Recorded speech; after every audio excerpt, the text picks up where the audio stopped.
Activité d'interaction orale avec flashcards, Memory game. qu'on peut aussi appeler concentration game. Les Américains l'appellent comme ça, du nom d'une émission de télé des années 50-60. Alors, on ne vous présente pas l'activité, tout le monde a joué au moins une fois dans sa vie au jeu. Ce qui va nous intéresser aujourd'hui, c'est plusieurs petites choses. Déjà vous dire que, évidemment, on va pouvoir y jouer avec des vignettes petit format, qui sont des reproductions des flashcards qui ont été étudiées pendant la séquence.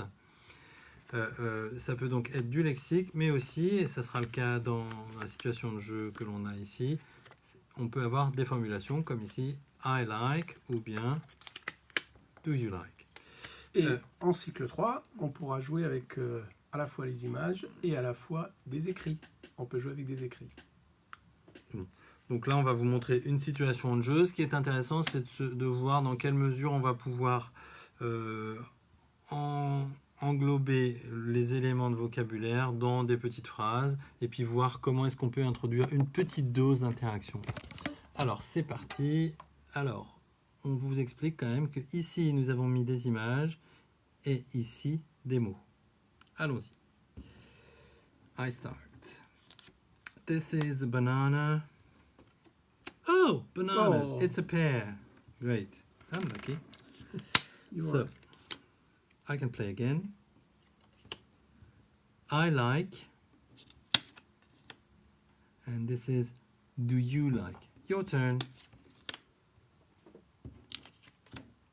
This is an orange. This is Handa. Okay. Is it a pear? No, it's not a pear. My turn. This is mango. Oh. And these are guavas. Oh. Your turn. These are tangerines. And this is a pineapple. Ok, donc on va pas continuer la partie plus loin. Alors, ce qu'il faut noter, c'est que on essaie d'inclure l'élément lexical dans une petite phrase, tout simple. This is, ça aurait pu être I can see, pourquoi pas. Et on peut demander aux élèves de se poser la question is it a pear? Yes it is, no it's not. Même si, bon là du coup, on entre dans quelque chose d'un peu plus lourd et un peu plus formel, mais bon, pourquoi pas. Des choses à ajouter? Non.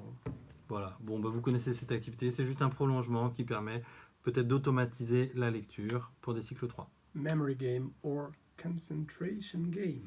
Et voilà, à bientôt!